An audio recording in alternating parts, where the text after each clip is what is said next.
Selanjutnya, teknologi probiotik. Teknologi ini diyakini mampu membantu meminimalisir limbah, terutama pada budidaya udang.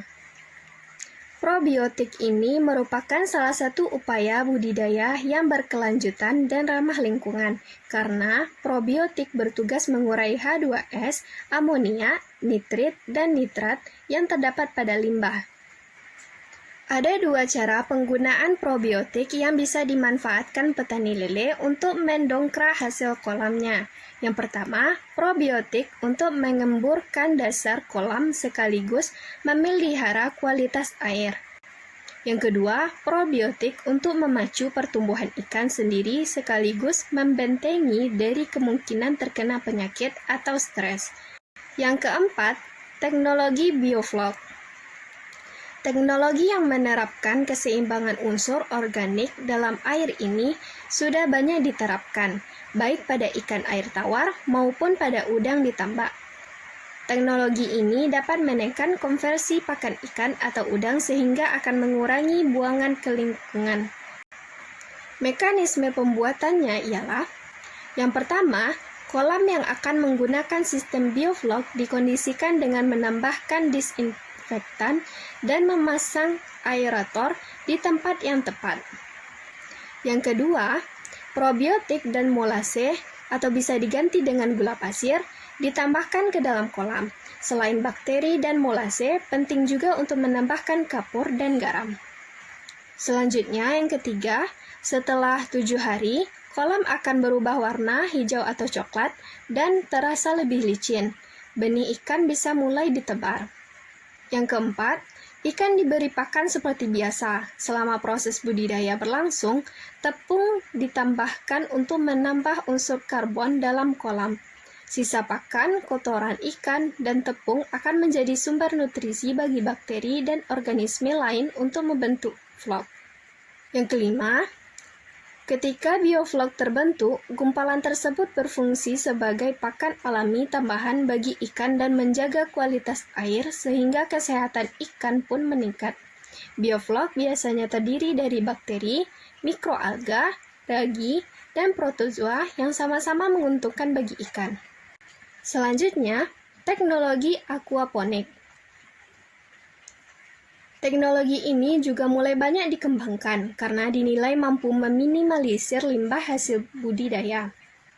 Unsur hara biasanya didominasi unsur nitrogen, akan diserap oleh tanaman melalui akarnya. Jenis tanaman yang digunakan di antaranya adalah tanaman air seperti kangkung.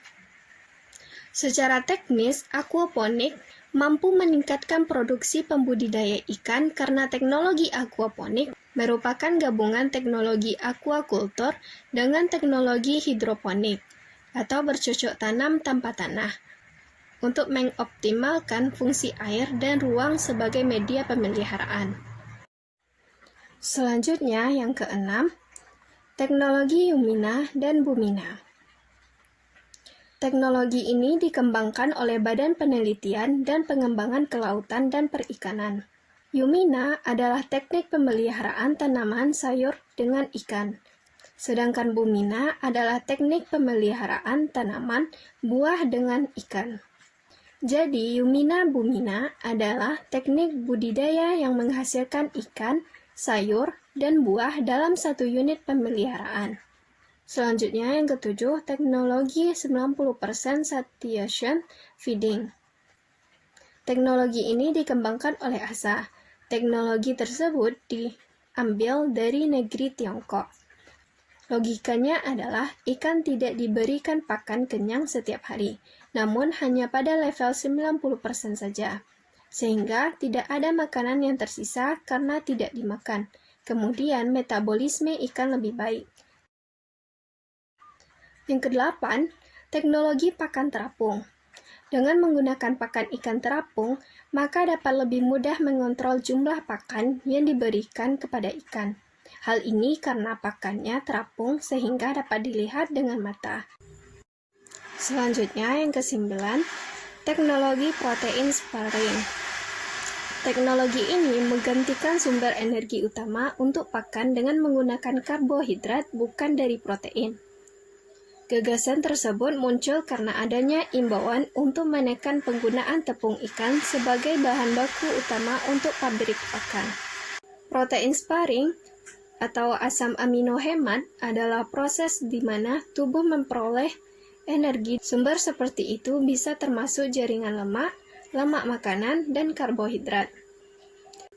Yang ke-10, teknologi bioremediasi. Teknologi ini digunakan untuk memperbaiki kualitas suatu lingkungan dengan menggunakan mikroorganisme. Prinsipnya, ada banyak jenis dan jumlah mikroba di alam yang masing-masing memiliki kemampuan adaptasi dan fungsi yang spesifik yang dapat kita manfaatkan untuk pemulihan lingkungan. Saya Zafira Desenarisa dengan NIM 19231157 akan menjelaskan peluang pengembangan teknologi di bidang perikanan.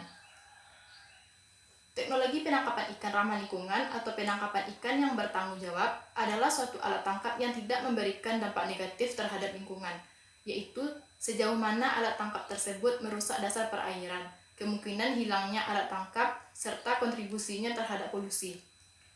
Faktor lain adalah dampak terhadap biodiversity dan target resource yang komposisi hasil tangkapannya, adanya backcatch, serta tertangkapnya ikan-ikan muda. Hingga saat ini, ada banyak sekali teknologi dalam usaha penangkapan ikan, baik yang masih tradisional hingga yang modern, seperti alat tangkap jaring, alat tangkap pukat, dan sejenisnya. Namun, di antara alat tangkap tersebut memiliki kelemahan dan juga ada yang menyebabkan kerusakan, sehingga dibutuhkanlah teknologi yang mana dikembangkan di Indonesia tanpa menyebabkan kerusakan. Dengan banyaknya kerusakan yang ditimbulkan, perlu adanya budidaya dalam perikanan ini agar ikan-ikan dapat dilestarikan sehingga ia tidak punah dan dijaga dengan baik.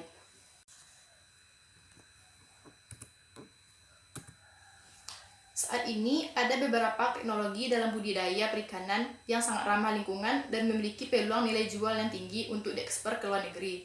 Salah satunya ialah keramba jaring apung. Keramba jaring apung adalah sarana untuk memelihara ikan dan komoditas air yang mengapung di air. Fungsinya ialah untuk pembibitan, pendederan, atau pembesaran ikan dan komoditas air. Ada beberapa jenis keramba jaring apung yang didesain oleh Aquatech, yaitu keramba jaring apung segi 4 tipe fleksi, tipe terintegrasi, bundar boat fusion extra, oktagona, bundar multi section, sungai, dan bundar submersible. Keramba jaring apung ini dilengkapi dengan net budidaya tanpa simpul, net standar Jepang khusus untuk budidaya ikan. Net budidaya tanpa simpul tidak memiliki simpul yang dapat melukai kulit ikan, melainkan memiliki permukaan yang halus yang menjaga agar kulit ikan tetap sehat. Keramba jaring apung Aquatech juga dilengkapi dengan jangkar besicor yang umum digunakan oleh perahu untuk menjaga keramba jaring apung tetap pada tempatnya. Saya Elisa Fitri, NIM 19231117 akan menjelaskan tentang manfaat dan penerapan teknologi di bidang perikanan. 1. Bantuan alat GPS. Sebagai navigasi saat berada di laut, menentukan arah kecepatan kapal, menentukan jarak tempuh kapal, dan sebagainya. Yang kedua, sistem resirkulasi. Sistem resirkulasi untuk mengendalikan mikroba dalam usaha pencegahan penyakit ikan. Yang ketiga, akustik kelautan. Metode akustik merupakan proses-proses pendeteksian target di laut dengan mempertimbangkan proses-proses perambatan suara. Yang keempat, meningkatkan produk-produk dengan bibit unggul. Penggunaan bibit-bibit unggul benih dan induk unggul diperlukan untuk menghasilkan produk perikanan budidaya yang berkualitas.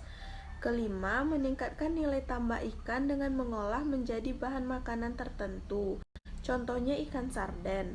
Yang keenam, SIG untuk eksplorasi kelautan. SIG atau Sistem Informasi Geografi adalah sistem yang berbasis komputer yang digunakan untuk memetakan menetapkan kondisi dan peristiwa yang terjadi di muka bumi dan dapat juga dipakai untuk menyimpan, memanipulasi, dan menganalisis informasi geografi.